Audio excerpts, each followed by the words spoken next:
Bonjour tout le monde! Après les vacances d'été vient la rentrée scolaire pour une bonne partie d'entre vous et une des questions qui m'est posée le plus souvent, c'est comment je peux supporter l'immunité de mon enfant maintenant qu'il retourne à la garderie ou à l'école, parce qu'on sait qu'il y a beaucoup de virus qui circulent dans les milieux scolaires, puis on veut supporter l'immunité de notre enfant. Donc, il y a des choses qu'on peut faire en fait au niveau de l'hygiène de vie et de l'alimentation premièrement. C'est vraiment ça qui vont agir tant chez l'adulte que chez l'enfant, en fait, comme pilier d'un bon système immunitaire. Donc, au niveau de l'alimentation des enfants, on va faire attention, entre autres, à avoir une alimentation qui privilégie évidemment des aliments non transformés le plus possible, donc des fruits, des légumes et des bonnes sources de protéines aussi, parce que les protéines sont très importantes pour l'intégrité du système immunitaire. Elles vont jouer plusieurs rôles au niveau de l'immunité.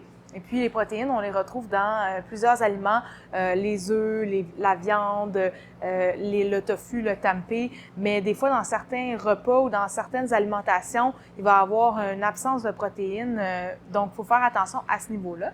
Sinon, qu'est-ce qu'on peut faire aussi, c'est limiter le sucre, surtout le sucre raffiné. On ne parle pas ici de petites choses avec du sirop d'érable, par exemple, mais vraiment le sucre blanc, les bonbons, les sucreries, les pâtisseries. Si notre enfant a une propension à en consommer beaucoup, ça peut affaiblir son immunité. Ça va jouer un rôle vraiment important, en fait, souvent sur l'affaiblissement immunitaire durant la saison froide.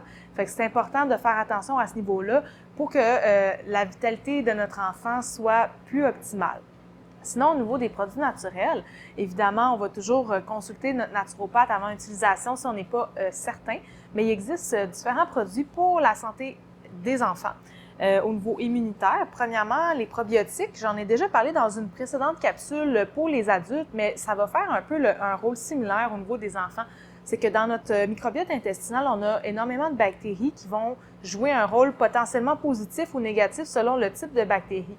Plus on veut un microbiote intestinal sain, plus on va renforcer différents paramètres comme notre système immunitaire, parce qu'il y a 80% de l'immunité qui se retrouve dans l'intestin, mais aussi ça peut affecter notre humeur et différents autres paramètres, notre santé digestive également.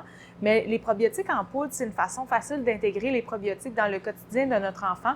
Puis j'ai beaucoup de parents qui voient une différence chez leurs enfants, justement, qui vont avoir moins d'incidence, par exemple, d'infection des voies respiratoires quand ils intègrent régulièrement des probiotiques dans le quotidien. Ça peut aussi aider beaucoup au niveau de la prévention des infections gastro-intestinales, dont justement la gastro, parce que les probiotiques jouent un rôle vraiment dans la santé de l'intestin et du système digestif.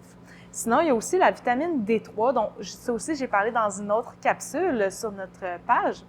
Mais la vitamine D3, super importante pour maintenir une saine immunité. Et le problème avec notre climat nordique, c'est qu'on en manque une bonne partie de l'année parce qu'on n'a plus d'exposition solaire. Puis l'apport dans certains aliments est très faible, donc souvent, il y a une bonne partie de la population qui est carencée durant la saison froide. Les enfants, ils ont un besoin plus petit que les adultes. On va viser, ça dépend de l'âge de l'enfant et du poids corporel, mais c'est une moyenne de 400 à 800 UI par jour. Donc, avec la vitamine D3 en gouttes comme ça, c'est facile à utiliser parce qu'il y a 400 UI par goutte, contrairement à des comprimés, des fois, qu'il y a 1000 UI. Donc, ça, on peut facilement doser 1 à 2 gouttes selon l'âge de notre enfant dans son alimentation. Finalement, il y a aussi le Dépimune qui existe en version pour adultes ou pour enfants.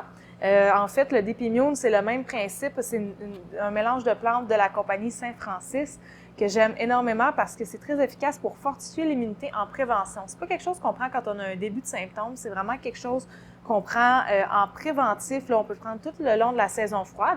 Il existe la version adulte qui est dans l'alcool, puis la version enfant qui a des plantes similaires, mais quelques plantes différentes aussi. Mais c'est un très beau produit, tant chez les adultes que les enfants, à utiliser en prévention.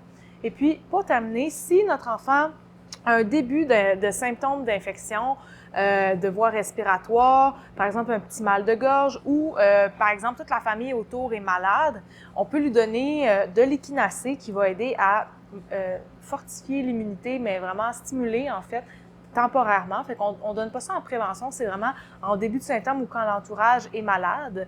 Mais l'échinacée aussi, ça c'est en fait dans la glycérine, c'est fait pour les enfants. c'est un beau produit là, à connaître pour des fois prévenir quand les enfants surtout sont très fragiles au niveau des voies ORL, ils ont facilement des otites ou des problématiques qui s'infectent davantage. Ça peut aider de fortifier en début d'infection pour prévenir justement des problèmes comme ça.